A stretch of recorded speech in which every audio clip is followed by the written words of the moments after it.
अगर रिकॉर्ड करते समय देखें तो WTI कच्चे तेल के दाम नीचे गिरते नजर आए हैं $61 प्रति बैरल पर, जो कि पिछले 2 महीनों का सबसे निचला स्तर है।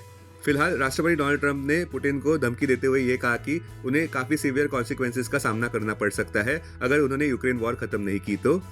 अब उम्मीद ये की जा रही है कि निफ्टी भी बढ़ते ग्लोबल स्टॉक मार्केट की श्रृंखला का हिस्सा बन जाए, जहां पे रेट कट्स की उम्मीदें फेड द्वारा बढ़ गई है।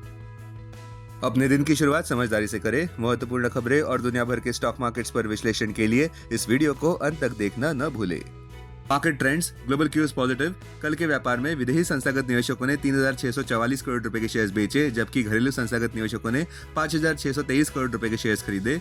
आज बुलिश सेंटीमेंट्स निफ्टी में जारी रहने का अंदाजा है। मार्केट ब्रेथ पॉजिटिव रह सकती है। निफ्टी के टेक्निकल्स रिबाउंड प्ले जताते हुए कल के स्ट्रॉन्ग सेशन के बाद अगस्त महीने के ऑप्शंस डेटा अनुसार निफ्टी की नियर टर्म ट्रेडिंग रेंज 23,500 से 25,500 के बीच हो सकती है। इंडिया विक्स, जो कि फियर इंडेक्स है, वो 12.14 लेवल्स पर नीचे गिर चुका है। लास्ट चेक पर यूएसडी INR 28 अगस्त एक्सपायरी के लिए 87.79 लेवल्स पर थोड़ा ऊपर था। निफ्टी का put call ratio 28 August expiry के लिए 0.94 पर। बैंक निफ्टी का put call ratio 28 August expiry के लिए 0.70 पर। आज के लिए निफ्टी का आउटलुक, निफ्टी का रिबाउंड और ऊपर बढ़ता नजर आ सकता है, क्योंकि यूएस और भारत में इन्फ्लेशन कम आया है और वॉल स्ट्रीट से भी इंप्रूविंग लीड्स देखने को मिल रही है। अब आज की थीम पर ध्यान देते हैं। आपका इस हफ्ते के आखिरी ट्रेडिंग सेशन में स्वागत है। दलाल स्ट्रीट शुक्रवार 15 अगस्त को बंद रहेगा, क्योंकि हमारा 79th इंडिपेंडेंस डे है। सबका ध्यान प्रधानमंत्री मोदी जी पर रहेगा, जो देश को संबोधित करते नजर आएंगे लाल किले से सुबह 7:30 बजे। ये प्रधानमंत्री मोदी जी का लगातार 12वां कंसेक्यूटिव इंडिपेंडेंस डे स्पीच रहेगा और उनके प्रधानमंत्री कार्यकाल के तीसरे कंसेक्यूटिव टर्म का दूसरा भाषण रहेगा। निवेशक ये ध्यान से देखेंगे कि प्रधानमंत्री मोदी जी ग्रोथ को लेकर क्या बातें करते हैं और नेशनल डेवलपमेंट को लेकर क्या बातें करते हैं। खासकर कि इस बात पर ध्यान देंगे कि वो कौन सी चीजें हैं जो भारत को $5 ट्रिलियन इकोनॉमी बनने में मदद करेगी साल 2047 तक, वो साल जो भारत की आजादी की शताब्दी रहेगी। इसके बाद सबका ध्यान राष्ट्रपति ट्रंप और पुतिन के बीच होने वाले समिट पर रहेगा, जो अलास्का में होने वाला है शुक्रवार 15 अगस्त को ही। निवेशक ये जरूर जानना चाहेंगे कि इस समिट के बाद क्या रशिया और यूक्रेन के बीच के वॉर का अंत होगा, खास करके जहां पे पिछले 3.5 साल से मॉस्को का इन्वेजन चल रहा है। फिलहाल गिफ्ट निफ्टी एक पॉजिटिव शुरुआत की ओर इशारा करता हुआ, क्योंकि रातों रात वॉल स्ट्रीट फिर से ऊपर बढ़ता नजर आया, जहां पे S&P 500 और नैस्डैक ने अपने रिकॉर्ड हाइज और कायम किए और डाउ जोन्स भी ऊपर बढ़ता नजर आया, अपने ऑल टाइम हाइज के करीब जाते हुए।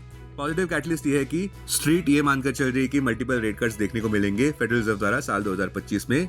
संक्षेप में कहे तो बेंचमार्क निफ्टी और ऊपर बढ़ता नजर आ सकता है।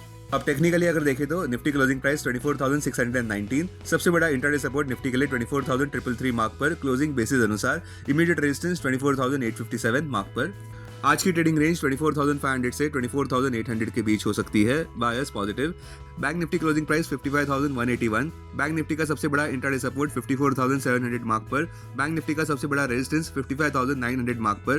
बैंक निफ्टी की आज की ट्रेडिंग रेंज 54,700 से 56,000 के बीच हो सकती है, बायस पॉजिटिव।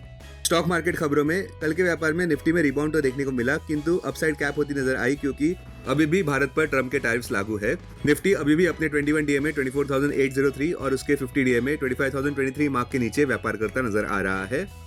सबका ध्यान Q1 अर्निंग सीजन पर भी रहेगा, जो अपने अंतिम चरण पर पहुंच चुका है। आज आने वाले अहम Q1 रिजल्ट्स में Ashok Leyland, coffee day, DB realty, Glenmark, IOC, Patanjali. Stocks जो सुर्खियों में थे, सुजलॉन एनर्जी कल के व्यापार में नीचे गिरता नजर आया, जहां पे कंपनी का Q1 profit after tax 73% quarter on quarter गिरता नजर आया, ₹324 करोड़ पर। कंपनी के रेवेन्यू फ्रॉम ऑपरेशंस भी 17.39% नीचे गिरते नजर आए, ₹3,117.33 करोड़ पर Q1 FY26 में, अगर इसकी तुलना हम करते हैं Q4 FY25 से। कर्नाटका बैंक भी नीचे गिरता नजर आया, जहां पे कंपनी का Q1 profit after tax stand alone basis पर नीचे गिरता नजर आया 27% से ₹292.40 करोड़ पर। बावजूद इस बात के कि कंपनी की टोटल इनकम 2.4% ऊपर बढ़ती नजर आई, ₹2,619.64 करोड़ पर, अगर इसकी तुलना की जाती है Q1 FY25 से। अपोलो हॉस्पिटल्स तो कल के व्यापार में 8% ऊपर बढ़ा, जहां पे कंपनी का कंसोलिडेटेड नेट प्रॉफिट 53.5% ऊपर बढ़ता नजर आया, ₹389.60 करोड़ पर, और नेट सेल्स में भी बढ़त नजर आई 13.1% की, ₹5,592.20 करोड़ पर Q1 FY26 में, अगर इसकी तुलना की जाती है Q1 FY25 से। ONGC ऊपर बढ़ता नजर आया, बावजूद इस बात के कि कंपनी का कंसोलिडेटेड नेट प्रॉफिट 1.7% नीचे गिरा, ₹9,804.07 करोड़ पर। और नेट सेल्स तो 3.5% नीचे गिरते नजर आए रुपीज 1,63,108.13 करोड़ पर Q1 FY26 में, अगर इसकी तुलना करते हैं Q1 FY25 से। जिंदाल स्टील एंड पावर भी नीचे गिरता नजर आया, जहां पे कंपनी ने 11.5% इंक्रीज दर्ज किया कंसोलिडेटेड नेट प्रॉफिट में रुपीज 1,493.97 करोड़ पर Q1 FY26 में, अगर इसकी तुलना की जाती है Q1 FY25 से, जहां पे ये आंकड़ा रुपीज 1,340.15 करोड़ पर था। नेट सेल्स भी 9.7% नीचे गिरते नजर आए year over year rupees 12,294.48 crore पर इस क्वार्टर में। हिंडाल्को इंडस्ट्रीज 5% कल के व्यापार में ऊपर बढ़ता नजर आया, जहां पे कंपनी ने स्ट्रॉन्ग आउट परफॉर्मेंस दिखाया Q1 FY26 के रिजल्ट्स में, जहां पे revenue from operations 13% year over year बढ़ते नजर आए रुपीज 64,232 करोड़ पर। एबिटडा भी 9% ऊपर बढ़ता नजर आया रुपीज 8,673 करोड़ पर। नेट प्रॉफिट 30% ऊपर बढ़ा रुपीज 4,004 करोड़ पर Q1 FY26 में। अब डेरिवेटिव्स डेटा डैशबोर्ड पर ध्यान देते हैं। Nifty August futures last traded price 24,719, premium +99। Put call open interest ratio Nifty 28 August expiry के लिए 0.93 पर, बैंक निफ्टी 28 अगस्त एक्सपायरी के लिए 0.69 पर, maximum call open interest Nifty के लिए 25,000 और इसके बाद 26,000 स्ट्राइक प्राइस पर, बैंक निफ्टी के लिए maximum call open interest 57,000 strike price पर, maximum put open interest Nifty के लिए 24,000 और इसके बाद 24,500 स्ट्राइक प्राइस पर, बैंक निफ्टी के लिए maximum put open interest 57,000 strike price पर। Futures one day highest open interest change पर ध्यान देते हैं। लॉन्ग बिल्डअप में Nykaa, Apollo Hospital, Laurus Labs, Angel One, Hindalco. Short covering में मदरसेट, BSE, BDL, Uno Minda. Short buildup में सुजलॉन ऑयल। लॉन्ग अनवाइंडिंग में एचजेवीएन। आज स्टॉक्स जो एफएनओ बैंड में है वो है PGEL, PNB housing, RBL bank, Titagarh. अब बीएसई डेरिवेटिव्स डेटा डैशबोर्ड पर ध्यान देते हैं। Sensex August futures last traded price 80,875, premium +335। Put call open interest ratio Sensex 26 August expiry के लिए 0.81 पर, बैंक एक्स 26 अगस्त एक्सपायरी के लिए 0.79 पर, maximum call open interest Sensex के लिए 81,000 स्ट्राइक प्राइस पर, बैंक एक्स के लिए 62,000 स्ट्राइक प्राइस पर, maximum put open interest Sensex के लिए 80,500 स्ट्राइक प्राइस पर, बैंक एक्स के लिए 62,000 स्ट्राइक प्राइस पर।